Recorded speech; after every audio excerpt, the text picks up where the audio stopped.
The Lemonade War by Jacqueline Davies. Chapter 9. Negotiation. Negotiation. Noun. A method of bargaining so that you can reach an agreement. Evan looked up from the marble track he was building when Jessie walked in the front door. She looked hot. She looked sweaty. She looked happy. Really happy. Like she'd just gotten an A+, or like she just won a war. "What are you smiling for?" asked Evan, holding a marble at the top of the track. "No reason." Jessie put her hands on her hips and stared at Evan. She looked like one of those goofy yellow smiley faces, all mouth. "Well, quit looking at me, would ya? It's creepifying. You look like you're going to explode or something." Evan dropped the marble into the funnel. It raced through the track, picking up speed around the curves. It passed the flywheel, sending the flag spinning, then fell into the final drop. When it reached the end of the track, it went sailing through the air like a beautiful silver bird and fell short. The marble landed on the ground instead of in the bullseye cup. Evan muttered under his breath and adjusted the position of the cup. "Raise the end of the track," said Jessie. "You'll get more loft." Evan looked at her angrily. The marble had fallen into the cup the last 10 times he'd done it. Why did it have to fall short the one time she was watching? "Don't tell me what to do," he said. Why was she smiling like that? "I didn't tell you what to do," she said. "I just made a suggestion.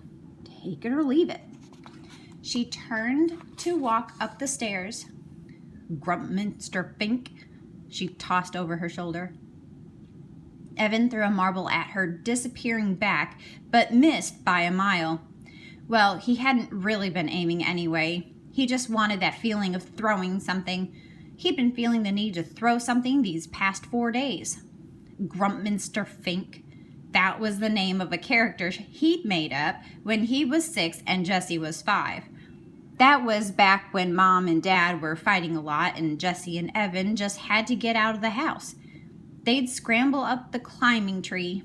Evan had his branch, Jessie had hers, and wait it out.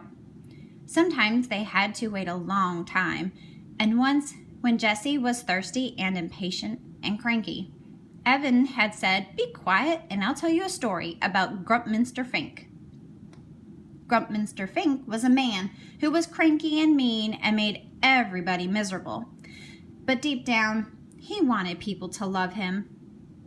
It's just that every time he tried to do something nice, it turned out all wrong. Evan had made up a lot of stories about Mr. Fink in that tree. But after Dad left, there just weren't any more stories to tell. No one in the whole world, besides Jessie and Evan, knew about Grumpminster Fink. And Evan hadn't thought about him in years. "Hey!" he said sharply. He heard Jessie stop at the top of the stairs, but she didn't come down. "Do you want to call this whole thing off?" he asked. "What?" she shouted. This lemonade war," he said. "Call it off?" "Yeah," he said. "Just say nobody wins and nobody loses." Jessie walked down the stairs and stood with her arms crossed. Evan looked at her. He missed her. He had spent the whole day, the third to last day before school started, by himself. It stunk. It totally stunk. If Jessie had been around and they hadn't been fighting with each other,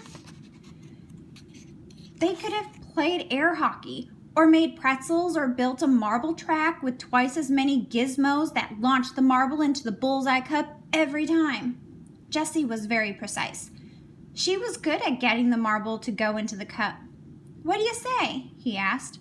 Jessie looked puzzled. "I don't know," she said, frowning.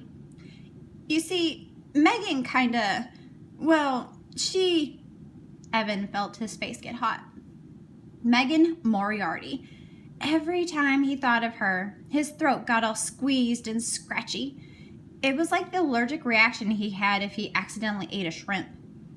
"You told Megan Moriarty about everything? He asked, feeling itchy all over. No.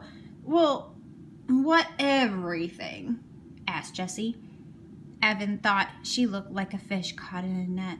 You did. And suddenly, Evan knew exactly why Jessie had been smiling when she walked in the door, and why she didn't want to call off the war. She had done it. Again. She had figured out some way to show the world just how stupid he was, like the time he'd come home with 100% on his weekly spelling quiz, the only time he'd ever gotten every word right, to find that Jessie had won a statewide poetry writing contest. He'd thrown his paper into the trash without even telling his mom. What was the point? Evan didn't know how, but somehow Jessie'd found a way to earn more than $103. She was going to beat him, and Megan Moriarty knew all about it, and she would tell everyone else. All the girls would know. Paul would know, and Ryan, and Adam, and Jack. Scott Spencer would know. Can you believe it? He lost to his little sister, the one who's going to be in our class. What a loser. You know what? He said, pushing past her. Forget it. Just forget I said anything. The war is on. O-N. Prepare to die.